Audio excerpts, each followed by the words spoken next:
வணக்கம். இது தமிழ் குரல். நான் உங்கள் பானு. அதாவது சமீபமா ஒரு விஷயம் ரொம்ப பரபரப்பா பேசப்பட்டுட்டே இருக்கு அப்படின்னு தான் சொல்லும். அது என்ன விஷயம் அப்படின்னா, மோடி அவர்களுக்கு 75 வயசு ஆயிடுச்சு, அதனால அவர் பிரதமர் பதவியிலேருந்து இறக்க போறாங்க. அதாவது இனி அவரு பாஜகவில் ஒரு தலைவராக, அதாவது பிரதமர் அப்படின்ற வேட்பாளராக நிற்க முடியாது. அவரை எப்படி அத்வானி இந்த மாதிரி ஆட்களை உங்களுக்கு 75 வயசு ஆயிடுச்சு, வீட்டுக்கு போங்கன்னு மோடி அனுப்புகிறாரோ, அதே மாதிரி ஆர்எஸ்எஸ் அவருக்கு 75 வயசு ஆயிடுச்சுன்ற காரணத்தை காமிச்சு வீட்டுக்கு அனுப்புது அப்படின்ற மேற்போக்கான விவாதத்தை தான் நம்ம எல்லா இடத்தையும் பார்க்குறோம். உண்மையிலே ஆர்எஸ்எஸ் 75 வயசு ஆயிடுச்சு மோடிக்குன்ற ஒரே காரணத்துக்காக அவர் அந்த மேல்நிலையிலேருந்து கீழே இறக்குதா அப்படின்னு கேட்டால் அதுதான் இல்லை. அப்படி நம்ம ஆர்எஸ்எஸ் கணக்கு போட்டோம்னா நம்ம ஆர்எஸ்எஸ் சரியா கணிக்கல அப்படின்னு தான் அர்த்தம். உண்மை என்ன அப்படின்னு பார்த்தீங்கன்னா, ஆர்எஸ்எஸ் மோடிக்கு இனிமே எந்த எதிர்காலமும் இல்லை, அவர் முழுசா முடிஞ்சிட்டாரு அப்படின்றத உணர்ந்துட்டாங்க. அதுவும் சரியான நேரத்தில் அவங்க உணர்ந்திருக்காங்க. இதை நம்ம இப்பவே சரி கட்டல அப்படின்னா இனி வரப்போற நாட்கள்ல மொத்தமா நம்ம முடிஞ்சிருவோம். அதனால அந்த இடத்துக்கு மோடியை காலி பண்ணிட்டு நம்ம ஆளை உள்ள உட்கார வைக்கணும் அப்படின்ற முடிவை தான் அவங்க எடுத்திருக்காங்க. உதாரணத்துக்கு சொல்லணும்னா, மார்க்கெட்ல ஒரு பொருளுக்கு ரொம்ப வேல்யூவா இருக்கும்போது அதை வச்சு காமிச்சிட்டே இருப்பாங்க. மக்கள் ஒரு ஸ்டேஜுக்கு மேலே என்ன ஆகிடுவாங்கன்னா, இது வேஸ்ட்டு, இது டூப்ளிகேட்டு, இது வாங்கி யூஸ் பண்ணால் அவங்க இந்த கம்பெனி சொல்கிற மாதிரிலாம் ஒன்றுமே பயன்பாடு இல்லை அப்படின்னு தெரிஞ்ச பிறகு அந்த பொருளை அவங்க வாங்க மாட்டாங்க. உடனே மார்க்கெட்டில் என்ன பண்ணுவாங்கன்னா, இதை பாருங்க, அதை விட இது நல்லா வேலை செய்யும் அப்படின்னு சொல்ல ஒரு பொது பொருளை நம்மளுக்கு அறிமுகப்படுத்துவாங்க. நம்மளும் திருப்பி நம்பி போய் அதை வாங்குவோம். ஸோ இதே ஸ்ட்ராட்டஜி தான் ஆர்எஸ்எஸ் மோடி அவர்களுக்கு கணிக்குது. அதாவது 11 வருஷமா எல்லாருமே என்ன சொல்லிட்டு இருந்தாங்க, அதாவது இந்த மூணு தேர்தலில் எல்லாம் என்ன சொல்லிட்டு இருந்தாங்கன்னா, மோடிக்கு பெரிய ஆதரவு இருக்கு, பெரிய அதிர்வலை இருக்கு. ஆரம்பத்தில் என்ன சொன்னாங்க, மோடியால வீசுது அப்படின்னு சொன்னாங்க. அதுக்கப்புறம் மோடி அவர்கள் இந்துவின் பாதுகாவலர் அப்படின்னு சொன்னாங்க. கடைசியா ஆர்எஸ்எஸ் கூட அவங்க மோத ஆரம்பிக்கிறாங்க. என்னன்னு, நீ உங்களுடைய ஆதரவு எங்களுக்கு தேவையில்லை அப்படின்னு பாஜக ஆர்எஸ்எஸ்ஸையே கழட்டி விடுது. ஸோ ஆர்எஸ்எஸ் உடைய துணை இல்லாம இவங்க போன தேர்தலில் தனி பெரும்பான்மையை இழந்தாங்க பார்த்தீங்களா, அங்கேயே பிடிச்சிட்டாங்க மோடி அவர்கள். அதாவது இந்த பிஜேபியால் ஆர்எஸ்எஸோட துணை இல்லாமல் இங்கே ஒன்றும் பெருசாக சாதிக்க முடியாது. அதுலேயும் குறிப்பாக மோடி அவர்களுடைய ஃபேஸ் இருக்கு பார்த்தீங்களா, இது மக்களுக்கு சலிச்சு போச்சு அப்படின்ற இடத்துக்கு நகர்ந்துட்டாங்க. இனி இந்த ஏமாத்து வேலையை தொடர முடியாது. ஸோ ஆரம்பத்தில் இவங்க சொன்னாங்க பார்த்தீங்களா, மோடி அலை அடிக்குதுன்னு. இப்போ அலைலாம் அடிக்கல, நடுக்கடலில் எப்படி நிசப்தமாக இருக்கோ அப்படி நிசப்தமாக இருக்கு அப்படின்ற தகவல் வெளியாயிருக்கு. ஆர்எஸ்எஸ்ஐ இனி நினைச்சாலும் மோடியை திருப்பி ஒரு பவர்ஃபுல் பிரதமர் வேட்பாளராக, ஒரு கேண்டிடேட்டாக பழையபடி ஃபஸ்ட்டு இன்ட்ரடியூஸ் பண்ணும்போது அவருக்கு எவ்வளோ ஒரு பவர் செக்டராக அவர் இன்ட்ரடியூஸ் பண்ணாங்களோ, எப்படி மக்கள்லாம் நம்பி ஓட்டு போட்டு ஏமாந்து போனாங்களோ, அந்த மாதிரியா பழையபடி எடுத்து வச்சு அவரை உருட்டுறதுக்கான வாய்ப்புகள் கிடையாது. அப்படி உருட்டுறதுக்கான தேவையும் ஆர்எஸ்எஸ்க்கு கிடையாது. ஏன்னா இனி மோடி அவர்களுக்கு பின்னாடி நின்று வேலை செஞ்சு அவங்க நம்மளுக்கான, அதாவது ஆர்எஸ்எஸ்க்கான எந்த அங்கீகாரமும் அவங்களுக்கு கொடுக்கல. இவர் மோடி என்ன பண்ணுறாருன்னா, தொடர்ந்து தனக்கு தேவையான குஜராத்தி முதலாளிகளுக்கு ஃபேவர் பண்ணுறது, தனக்கு ஃபேவராக இருக்கக்கூடிய ஆட்களை இந்த கிளை இந்த நிறுவனங்களில் கொண்டு போய் உட்கார வைக்கிறது, தான் சொல்கிற பேச்சை கேட்குற, இப்போது பாஜகவுடைய தலைவர் இருக்கார் பார்த்தீங்களா, நட்டா, அந்த மாதிரி ஆளை தலைவராக உட்கார வச்சுட்டு தான் சொல்கிற கருத்தை அப்படியே ஆமோதிக்கிற ஒரு ஆளை அங்கே உட்கார வச்சு முழுக்க பிஜேபியை தன்னோட கண்ட்ரோலுக்குள்ளே உட்கார வச்சுருக்காங்க. ஆனால் வேலை செய்கிறதுக்கு மட்டும் நம்ம வேணுமா அப்படின்னு ஆர்எஸ்எஸ் நினைக்குது. ஸோ இவங்களுடைய பிளான் என்னன்னா, மோடிஜியை அந்த இடத்துலேருந்து இறக்கிட்டு தன்னோட ஆளை அங்கே உட்கார வைக்கணும். அதாவது மோடி ஏன் இப்படி தன்னுடைய புகழை இழந்தாரு, மோடியோட இந்த நிலைமைக்கு வேறு யாருமே காரணம் இல்லை, மோடி அவர்களே தான் காரணம். ஏன்னா மோடி அவர்களுடைய ஒரே ஐடியாலஜி, அதாவது பிஜேபியோடைய ஒரே நோக்கம் என்ன அப்படின்னு பார்த்தீங்கன்னா, தேர்தலில் ஜெயிக்கிறது. ஸோ இந்த தேர்தலில் ஜெயிக்கிறதுக்காக இவங்க என்ன பண்ணுவாங்க, வாய்க்கு வந்ததெல்லாம் அடிச்சு விடுவாங்க.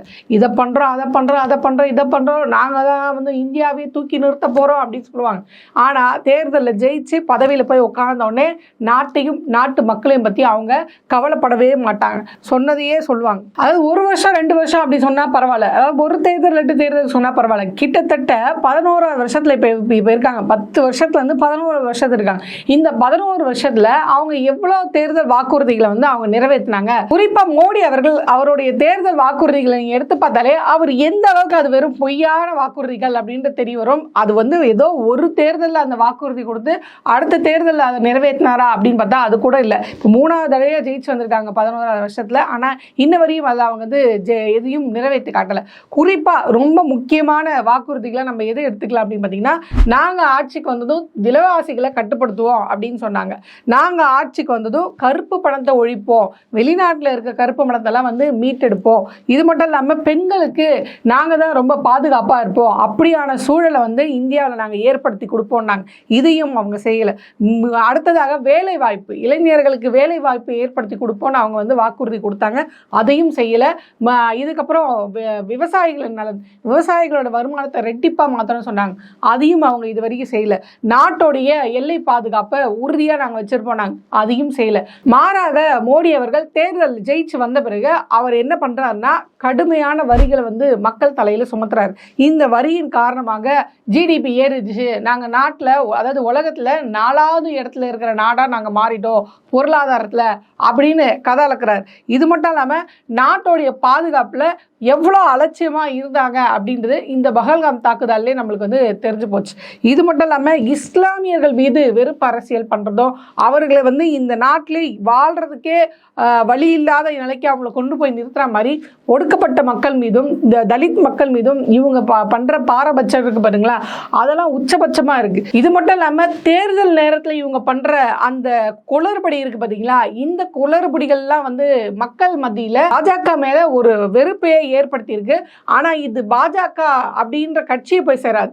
மோடி இதை செய்யறாரு அப்படின்னு தான் இது மோடி சர்க்கார் அப்படின்னு இவங்க சொல்றாங்க. ஸோ இதெல்லாம் மோடி செய்யறாரு அப்படின்ற இமேஜ் தான் வெகுஜன மக்கள் கிட்ட கொண்டு போய் அது சேர்த்துருக்கு. இது மட்டும் இல்லாம சிபிஐ மிஸ்யூஸ் பண்றது, எலெக்ஷன் கமிஷனை மிஸ்யூஸ் பண்றது, அதுக்கப்புறம் இடியை மிஸ்யூஸ் பண்றது அப்படின்னு இவங்க எல்லாருமே இவங்களுடைய கைபொம்மையா தான் இவங்க வச்சுட்டு இது பண்றாங்க. இப்போ நீங்க ஒன்றும் இல்லை, ஒரு வெகுஜன மக்கள், ஒரு சாதாரண ஆள், படிப்பறிவில்லாத ஒரு ஆள் கிட்ட போய் ஈடினா என்ன அப்படின்னு கேட்டீங்கன்னா, அது மோடிக்கு பிடிக்காத ஆள் மேல ஏவறதுக்காக மோடி கையால வச்சிருக்க ஒரு இதுன்றாங்க. அதாவது எலெக்ஷன் கமிஷன் அப்படின்றது மோடி அவர்கள் கையில மாட்டிக்கிட்டு எப்படி சிக்கி சின்னாபின்னம் ஆயிட்டு இருக்கு. அவங்க சொல்றத அப்படியே எலெக்ஷன் கமிஷன் செய்யுது. இப்போ ஒன்றும் இல்லை, இப்போ பீகார் தேர்தல் நெருங்கிட்டு இருக்கு.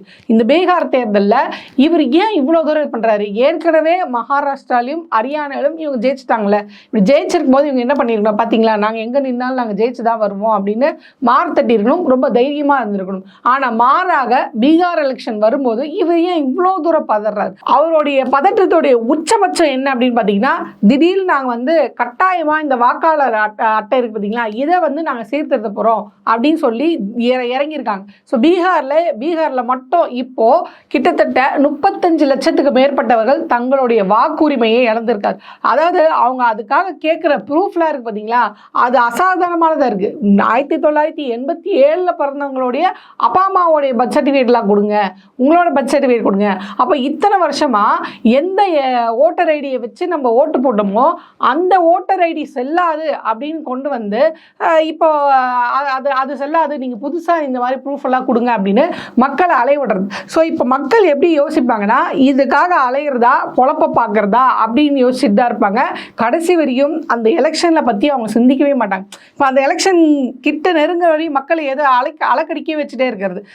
இது இப்போ போடுற ப்ரூஃப் வாங்குறதா, எப்படி எலெக்ஷன் கார்டு வாங்குறது, என்ன பண்ணுறது அப்படின்னு யோசிச்சுட்டே இருந்து பதட்டத்திலே மக்களை வச்சிருந்து கடைசியில் வந்து வாங்க ஓட்டு போடுங்க அப்படின்வாங்க. ஸோ அங்கே இருக்க மக்கள் யோசிப்பாங்களா, இப்போ நிதிஷ் போய் பிஜேபி கூட கூட்டணி வச்சாரு, இத்தனை வருஷம் நம்மளுக்கு என்ன செஞ்சாங்க, பிஜேபி இதுவரையும் நாட்டுக்கு என்ன நல்லது செஞ்சுது, அவங்க கொடுத்த வாக்குறுதியில் அவங்க வந்து நிறைவேற்றினாங்களா, இவங்க ஆட்சிக்கு வந்து நம்ம மாநிலத்துக்கு நல்லதா கெட்டதா, இப்படியெல்லாம் மக்களை யோசிக்கவே விட மாட்டாங்க. இவங்க கடைசி வரையும் என்னன்னா பதட்டத்திலேயே மக்களை வச்சிருப்பாங்க. இது பீகாருக்கு மட்டும் நடக்குமா, அடுத்து வெஸ்ட் பெங்காலா, அடுத்து தமிழ்நாடா, யார் யாருக்கெல்லாம் வாக்குரிமை இல்லாமல் போகுது, இப்படின்ற பயத்திலேயே நம்மளை வச்சிருந்து அந்த தேர்தல் வரும்போது யோசிக்காம அந்த நேரத்துக்கு ஒரு ஓட்டை போட்டு இவங்க வந்துருவாங்க. ஸோ மக்களை சிந்திக்கவும் விடாம குளறுபடியும் பண்ணி ஒரு தேர்தலை சந்திக்கிறாங்க, ஒரு தேர்தலில் வெற்றி பெறாங்க, ஒரு மோசடியான வெற்றியை வந்து பாஜக பெறுது, குறிப்பாக மோடி அரசு பெறுது அப்படின்றது ஜனநாயகம். இந்தியா வந்து ஒரு பெரிய ஜனநாயக நாடாக இருக்குது பார்த்தீங்களா, அந்த ஜனநாயகம் இன்னும் இந்தியாவில் இருக்கா அப்படின்ற பெரிய கேள்வியவே இந்த மோடி அரசு உருவாக்கி வச்சிருக்கு. ஒரு தேர்தல்ல இருந்து இன்னொரு தேர்தலுக்காவது அவர் அந்த வாக்குறுதிகளை மாத்திருக்கலாம். ஆனா அப்படி அவர் எதுவுமே மாத்தல. பேசினதையே மறுபடி பேசுறது, சொன்ன வாக்குறுதியை மறுபடி சொல்றது, அந்த டைலாக கூட மாத்தல. அவர் அதே டைலாக் அப்போ என்ன பேசினாரோ அதே டைலாக் இப்போ பேசினார். அப்போ சொன்னதையே சொல்லி அது செய்யாம அடுத்த தேர்தலில் பண்றோம், ரொம்ப வேண்டாம். இப்போ பெண்களுக்கு வந்து இத்தனை சதவீதம் இடஒதுக்கீடு கொடுக்க போறோம், 33% இடஒதுக்கீடு கொடுக்க போறோம்னு சொன்னாங்க ஆரம்பத்தில். இது 3வது முறை நீங்க வந்து ஆட்சிக்கு உட்காந்துட்டீங்க. எது தடுக்குது உங்களுக்கு? ஏன் செய்யல? இல்ல நாங்க வந்து மக்கள் தொகை கணக்கெடுப்பு எடுக்கல, அந்த மக்கள் தொகை கணக்கெடுப்பு எடுத்த பிறகுதான் இந்த மாதிரி பெண்களுக்கு இடஒதுக்கீடு 33% மேல நாங்க கொடுக்க முடியும் அப்படின்னு ஒரு குண்டை தூக்கி போடுவாங்க. 10 வருஷமா மக்கள் தொகை கணக்கெடுப்பு ஏன் பண்ணல? அப்புறம் அதை வச்சு ஏன் நீங்க வந்து பெண்களுக்கு இடஒதுக்கீடு கொடுக்கல? ஆக இவங்க எதுவுமே பண்ண மாட்டாங்க. இப்ப என்ன சொல்லியிருக்காங்கன்னா, அடுத்து 2029 தேர்தல் வருது பாத்தீங்களா, அப்ப இதுக்காக நாங்க வந்து ஒரு தீர்மானம் போடுவோம், இதை பத்தி நாங்க செய்வோம். இவங்க என்ன பண்ணுவாங்கன்னா, ஒரு தேர்தலில் ஒரு வாக்குறுதி கொடுப்பாங்க, அடுத்த தேர்தல் வரும் பார்த்தீங்களா, அந்த அடுத்த தேர்தல் வரும்போது அதுக்கான தீர்மானம் போடுவாங்க. இப்போ நான் இதில் வந்து பெண்களுக்கு இடஒதுக்கீடுன்னு இப்போ வந்து ஒரு ஃபஸ்ட்டு தேர்தலில் நான் வாக்குறுதி கொடுத்துருவேன், 2வது தேர்தல் நெருங்குற சமயத்தில் இதுக்கான ஒரு தீர்மானத்தை நிறைவேற்றுவேன், 3வது தேர்தல் நெருங்குற சமயத்தில் நான் இதுக்கான ஒரு ஃபஸ்ட்டு ஸ்டெப் எடுப்பேன், 4வது தேர்தல் இருக்கிற சமயத்தில் தான் அதை வந்து அதையும் நீங்கள் என்னை கண்டினியூ பண்ணால் நான் உங்களுக்கு செய்வேன் அப்படின்வாங்க தவிர்த்து கடைசி வரையும் அதை செய்ய மாட்டாங்க. ஸோ இந்த மாதிரி தொடர்ந்து பொய் வாக்குறுதிகள், தொடர்ந்து நாட்டில் வந்து மத பிரச்சனைகள் கிளப்புறது, தொடர்ந்து நாட்டில் வந்து விலைவாசியை உயர்த்துறது, சொன்ன வாக்குறுதியை செய்யாமல் இருக்கிறது, இது எல்லாமே என்ன ஆயிடுச்சுன்னா, மோடி அவர்கள் ஒரு பொய்யான போலியான ஒரு ஆள், அவரால் சொன்னது எதுவுமே செய்ய முடியாது, மக்களை தொடர்ந்து ஏமாத்துற போய் வாக்குறுதிகளை கொடுக்குறாரு அப்படின்ற இடத்துக்கு சாதாரண ஜனங்கள்ல இருந்து எல்லாருமே போயிட்டாங்க. இப்ப இங்கேதான் இது வந்து உள்நாட்டு கதை. வெளிநாட்டுக்குன்னு ஒரு கதை இருக்கு. அதாவது என்னன்னா, இவர் வந்து அப்பப்ப டூர் போறது. இப்ப வைகோ அவர்கள் கூட சொன்னார் பார்த்தீங்களா, இவர் ஒரு பிக்னிக் மினிஸ்டர் அப்படின்னு. ஸோ இந்த பிக்னிக் போறதை இவர் என்ன சொல்றாருன்னா, உலக நாட்டில் இருக்க தலைவர்கள் கூடலாம் நான் வந்து நல்லுறவு ஏற்படுத்தி வச்சிருக்கேன். ஸோ நான் சொன்ன எல்லா நாட்டு தலைவர்களும் கேட்பாங்க, அதுலேயும் குறிப்பாக அமெரிக்க அதிபர் ட்ரம்ப் இருக்கார் பாருங்க, அவர் என்னுடைய நெருங்கிய நண்பர், நான் சொன்னால் அவர் என்ன வேணாலும் செய்வார் அப்படின்ற ஒரு பில்டப்லாம் பண்ணி வச்சுது. இப்போ அந்த பில்டப்பும் சமீபமாக உடஞ்சிட்டு இருக்கு. அதில் குறிப்பாக என்ன சொல்லணும் அப்படின்னு பார்த்தீங்கன்னா, இந்த ஆப்ரேஷன் சிந்தூர் நடந்து பார்த்தீங்களா, அதாவது பாகிஸ்தான் ஒரு பயங்கரவாத அமைப்புக்கு வந்து ஆதரவு கொடுக்குது, அது பயங்கரவாதத்துடைய கூடாரமாக இருக்குது, எங்கள் மீது இப்படி ஒரு தாக்குதல் பண்ணிட்டாங்க எங்கள் மக்கள் மீது, அதனால் நாங்கள் வந்து பதில் தாக்குதல் கொடுக்குறோம் அப்படின்னு சொல்லி இவங்க ஒரு ஆப்ரேஷன் சிந்தூர்னு ஒன்று நடத்துனாங்க. இது தன் தரப்பு நியாயத்தை, அதாவது இந்தியாவோட தரப்பு நியாயத்தை நியாயப்படுத்துறதுக்காக எல்லா கட்சியிலையும் இருந்து ஒரு குரூப்பை இது பண்ணி அவங்க வெளிநாடுகளுக்கு அனுப்புகிறாங்க. அவங்க அங்கே போய் தன்னுடைய வாதத்தை எடுத்து வைக்கிறாங்க, நாங்கள் பண்ணது நியாயம் தான் ஆப்ரேஷன் சிந்தூர். இப்போ நம்ம கேள்வி என்னவா இருக்குன்னா, இவங்க இத்தனை நாடுக்கு இவர் பயணம் பண்ணார், இத்தனை தலைவர்களை சந்திச்சு, இத்தனை போட்டோ எடுத்திருக்காருல்ல, ஒரு நாள் இந்தியாவிலே அவரை பார்க்க முடியாது. இப்படி இருந்தோம் நீங்கள் என்னத்தை சாதிச்சீங்க? எத்தனை நாடு உங்களுக்கு வந்து சப்போர்ட் பண்ணியிருக்கு, இந்தியா பண்ணது சரிதான், பாகிஸ்தான் அடித்தது சரிதான், அதனால நாங்கள் இந்தியா கூட துணை இருக்கிறோம் அப்படின்னு எத்தனை வெளிநாடுகள் வந்து, எத்தனை நாடுகள் வந்து இவங்களுக்கு சப்போர்ட்டாக நின்று இருக்குன்னு பார்த்தா ரொம்ப அதிர்ச்சி. எந்த நாடுமே அது இது வரைக்கும் எந்த நாடுமே அந்த மாதிரி ஒரு இதுவே அறிவிப்பே கொடுக்கல. சரி, அதுதான் போகட்டும். இப்போ இந்த இவர் சொன்னார்ல, நான் சொன்னா இந்த போரையே என்னால் நிறுத்த முடியும், அவ்வளோ பெரிய ஆளுமையான ஆள் அப்படின்றாங்க. ஆனால் இந்த ஆப்ரேஷன் சிந்தூரியே சீஸ் ஃபயர் அப்படின்னு நான் ஃபோனில் சொன்னதுனால தான் மோடி அவர்கள் நிறுத்தினாரு அப்படின்னு ட்ரம்ப் போகிற இடத்துலலாம் அதை பதிவு பண்ணிகிட்டே இருக்கார். இல்லை, அப்படிலாம் ஒன்றுமே கிடையாது, ட்ரம்ப் சொல்லி நான் நிறுத்தலை அப்படின்னு தடாலடியாக ஏன் மோடி அவர்களால் மறுத்து பேச முடியல? ராகுல் காந்தி அவர்கள் கூட வந்து ஒரு கேள்வி கேட்டார், இப்படி நம்ம நாட்டில் இப்படி நம்ம நாட்டு மேலே இப்படி ஒரு தாக்குதல் நடந்துருச்சு, அந்த தாக்குதலுக்கு பதில் கொடுக்குற விதமாக நம்ம ஒரு போர் நடத்திட்டு இருக்கோம், அந்த போரை யாரோ ஒரு, அதாவது வேற ஒரு நாட்டோடைய அதிபர் சொல்லி நீங்க நிறுத்துறீங்கன்னா அது நம்ம நாட்டுக்கு உலக அளவில் எவ்வளோ பெரிய அசிங்கத்தை ஏற்படுத்தும். இப்போ கூட தான் ட்ரம்ப் வந்து சொன்னார், ஈரானை எங்க நான் சொல்ற போரை நிறுத்தி, ஈரான் நிறுத்திடுச்சா, என்னை இஸ்ரேல் அடிச்சிட்டான், அதனால நான் நிறுத்த முடியாது, நான் பதில் தாக்குதல் பண்ணி தான் தீர்வேன் அப்படின்னு தானே அவங்க பண்ணாங்க. அப்படி இருக்கும்போது இல்லை, இதை நீங்கள் அந்த அளவு கூட நீங்கள் வந்து சாலிடாக பேசியிருக்க வேணாம், நிறுத்த முடியாது, நிறுத்த முடியாதுன்னு நீங்கள் சொல்லியிருக்க வேணாம். நான் நிறுத்துறது என்னோட சுய சிந்தனையில் நான் முடிவெடுத்துதான், அதாவது இந்த நாட்டோடைய பிரதமரை நான் முடிவெடுத்துதான் இதை நிறுத்தினேன் அப்படின்னு கூட மறுத்து பேச முடியலையே மோடியால. அப்போ இவர் ஒரு ஆளுமையா இல்லை அப்படின்றதையும் அந்த இடத்துல மக்கள் கிட்ட வெளிச்சம் போட்டு காட்டிருச்சு. ரெண்டாவது, இது வரைக்கும் ட்ரம்ப் அவர்கள் வந்து நான் இந்தியா மீது இந்த மாதிரி வரி போட போறேன், அதாவது நான் வந்து வர்த்தக ஒப்பந்தம் ஒன்று இருக்கு, மோடி அவர்கள் நான் சொல்றது கேட்கலன்னா இந்த வர்த்தக ஒப்பந்தத்தை நான் கேன்சல் பண்ணுவேன், இவ்வளோ வரி போடுவேன் அவ்வளோ வரி போடுவேன்னு தொடர்ந்து மோடி அவர்களே, அதாவது இந்தியாவை அவர் மிரட்டி பார்த்துட்டு இருக்காரு. இதுக்கு கூட வந்து மோடி அவர்கள் வந்து பெருசாக ஒன்றும் ரியாக்ட் பண்ணல. ஸோ இதுலேருந்து நம்மளுக்கு என்ன தெரியுது அப்படின்னா, மோடி அவர்கள் உள்ளூரில் மட்டும் இல்லை, வெளியூரிலும் பெரிசா பேசப்பட்டது எல்லாமே வெறும் கட்டுக்கதைகள். அவருக்கு சொன்னாங்க பார்த்தீங்களா, அவர் ஒரு உலகத் தலைவர், அவர் நினச்சா ஒரு போரே நிறுத்துவார், அவருக்கு வந்து உலக நாடு தலைவர்களோடலாம் பெரிய நட்புறவு இருக்கு, அவர் சொன்னால் யார் வேணாலும் கேட்பாங்க அப்படின்னு சொன்னாங்க பார்த்தீங்களா. இதெல்லாம் வெறும் கட்டுக்கதை அப்படின்றதும் இதை நிரூபிச்சிருச்சு. ஸோ இப்படி பல காரணங்களை வந்து நம்ம சொல்லலாம். மோடிஜி அவர்கள் ஃபெயிலியர் மாடல் தான், அவரை வந்து இனியும் பிரதமர் வேட்பாளராக தொடர வைக்கக்கூடாது அப்படின்னு நம்மளே இவ்வளோ தூரம் யோசிக்கிறோன்னா, அப்போ ஒரு ஆர்எஸ்எஸ் எவ்வளோ தூரம் யோசிக்கும்? அது மட்டும் இல்லாமல் ஆர்எஸ்எஸ் எதுவும் யோசிக்குது அப்படின்னு பார்த்தீங்கன்னா, இப்போ நிலைமை இப்படி ஆகிப்போச்சு. இன்னும் 2029 தேர்தலில் இதே மோடி இப்படியே போய் நின்று இதே பொய்யான வாக்குறுதிகளை கொடுத்தா கண்டிப்பாக பிஜேபி ஜெயிக்கிறதுக்கான வாய்ப்பு இல்லை. இது மட்டும் இல்லாமல் அங்கங்கே ஒரு மாநிலத்திலையும் மோடிக்கு எதிராக ஒரு சின்ன சின்ன தலைவர்கள் முளைக்க ஆரம்பிச்சிட்டாங்க. ஸோ 2029 இது பெரிய லெவலில் வந்து சேரும். அதுக்குள்ளே நம்ம முழிச்சுக்கணும். ஏன்னா ஆர்எஸ்எஸ்க்கு என்னன்னா, பிஜேபிக்கு ஆர்எஸ்எஸ் தாய் கழகம் தான், ஆனால் ஆர்எஸ்எஸ்ஸாகவே பிஜேபி ஆகிட முடியாது. என்ன இருந்தாலும் நீ வேற நான் வேற, உனக்கு நான் சப்போர்ட் பண்ணுறேன் ஆனால் நீ ஆகிட முடியாது. ஏதோ ஒரு படத்தில் சொல்லுவாங்களே, அவன் உனக்கு தம்பி தான், நான் உனக்கு தம்பி மாதிரி அப்படின்னு சொல்லுவாங்களே, அந்த மாதிரி தான் நீ எனக்கு தம்பி மாதிரி. அதாவது ஆர்எஸ்எஸ்க்கு பிஜேபின்றது தம்பி மாதிரி தான். தம்பி மாதிரி போய் இருக்கிறவங்க ஒருத்த உட்காரத விட நம்ம தம்பியே போய் அங்கே உட்காந்தா என்ன அப்படின்ற இடத்துக்கு தான் ஆர்எஸ்எஸ் இப்போ நகர்ந்துருக்கு. அதனால தான் இனி மோடி அந்த இடத்துல தொடரக்கூடாது. இனிமே இவ்வளோ ஃபெயிலியரான ஒரு மோடிஜியை நம்ம வந்து சப்போர்ட் பண்ணி மேலே கொண்டு வந்து அதுக்கு நம்ம போடுற இந்த உழைப்பை நம்ம ஆளுக்கு போட்டு நம்ம ஆளை அந்த இடத்துக்கு போய் உட்காருவோம். ஸோ ஒரே கல்ல ரெண்டு மாங்காய். ஆர்எஸ்எஸ் உடைய ஆள் நேரடியாக போய் உட்கார்றது ஒன்று பிரதமராக, ரெண்டாவது இவ்வளோ கஷ்டப்பட்டு பிஜேபி பின்னாடி உழைச்சி இந்த இந்துத்துவா அப்படின்ற அந்த இதுவை நம்ம வந்து இந்தியா முழுவதும் பரப்புறதுக்கான ஒரு வேலையை செஞ்சோம் பார்த்தீங்களா, அதை ஈஸியாக விட்டு கொடுக்காம பிஜேபியவே நம்ம கைப்பற்றி ஆர்எஸ்எஸ் முழுக்க ஆர்எஸ்எஸ், அதாவது எப்படி இங்கே ரெட்டலையை வந்து பிஜேபி கைப்பற்றி முழுக்க அது பிஜேபியாக மாறிட்டு வருது பார்த்தீங்களா, அந்த மாதிரி பிஜேபி ஆர்எஸ்எஸ் கைப்பற்றி முழுக்க பாஜகவை ஒன்றும் இல்லாமல் பண்ணி ஆர்எஸ்எஸ் அந்த இடத்த கைப்பற்றுறதுக்கான வேலையை ரொம்ப தீவிரமாக செஞ்சுட்டு இருக்கு. ஸோ இதுக்கெல்லாம் வந்து நம்ம எப்படி சொல்லியிருக்கலாம்ல, நம்ம இதுக்கு முன்னாடி சொன்ன பார்த்தீங்களா, இதை பண்ணலாம் அதை பண்ணல இதெல்லாம் பண்ணலன்னு.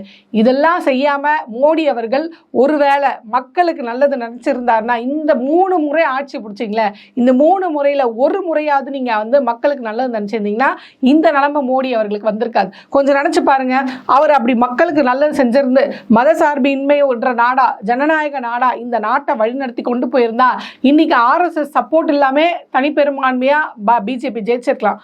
ஆனால் அவங்களுடைய கருத்து என்னவா இருக்குன்னா, இந்துத்துவாவை பரப்புறது, தேர்தலில் ஜெயிக்கிறது, அதிகாரத்தை பிடிக்கிறது, தனக்கு வேண்டிய ஆட்களில் எல்லா துறைகள்லையும் வந்து உள்ளே கொண்டு போய் சேர்க்கறது, இதில் தான் அவங்க கான்சென்ட்ரேட் பண்ணுறாங்க. அதனால தான் பொதுவாக ஓட்டு சொல்லுவாங்க, வீட்டில் இருக்க கிளவியை கூட கூட்டிட்டு வாடா ஓட்டு போடுறதுக்கு அப்படின்வாங்க. ஆனால் நான் இத்தனை வருஷத்தில் நான் முதல் முறையாக பார்க்குறேன், ஒருத்தருடைய ஓட்டு உரிமையை இது இல்லை அது இல்லைன்னு பிடுங்குற முதல் ஆட்சி பிஜேபியோட ஆட்சியாக தான் இருக்குது. இதில் பாதிக்கப்படுறது பிஜேபி சப்போர்ட்டரும் கூட தான். ஸோ இப்படிப்பட்ட ஆட்சி தொடரக்கூடாதுன்றது நம்மளோட விருப்பமாக இருக்குது. இருந்தாலும் ஆர்எஸ்எஸ்க்கு நாட்டு மக்கள் மேலே அக்கறை இருக்கா அக்கறை இல்லையா அதெல்லாம் அப்பாற்பட்ட விஷயம். அவங்களுக்கு ஒரே லட்சியம் தான், என்னோட ஆள் போய் அங்கே உட்காரணும், அவ்வளோதான். ஸோ இதுக்காக மோடியை இறக்குற வேலையே அவங்க ரொம்ப தீவிரமாக வேலை செஞ்சுட்டு இருக்காங்க. பிஜேபியை கைப்பற்றுற வேலையை ஆர்எஸ்எஸ் ரொம்ப தீவிரமாக வேலை செஞ்சுருக்காங்க. பார்ப்போம் இனி வரும் காலங்கள் எப்படி இருக்க போகுது, மோடி இவங்க எப்படி விரட்டடிக்க போகிறாங்களா இல்லை மோடி இவங்களை விரட்டடிக்க போகிறாங்களா அப்படின்றத நம்ம பொறுத்துன்னு பார்ப்போம்.